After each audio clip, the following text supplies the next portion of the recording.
بسم اللہ الرحمن الرحیم۔ السلام علیکم ورحمۃ اللہ وبرکاتہ۔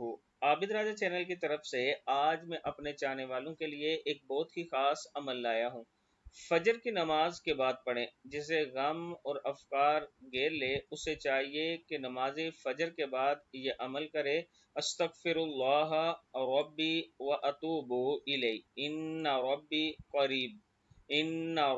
قریب مجیب۔ استغفر اللہ ربی و اتوب الیہ ان ربی رحیم ودود۔ استغفر اللہ ربی و اتوب الیہ انہ کان غفارا۔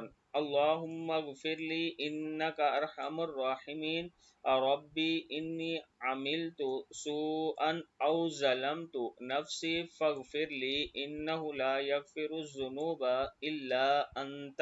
استغفر اللہ الذی لا الہ الا هو الحی القیوم حلیم عظیم کریم الغفار للذنب العظیم واتوب الیہ۔ استغفر اللہ ان اللہ کان غفورا رحیم یا غفور الرحیم۔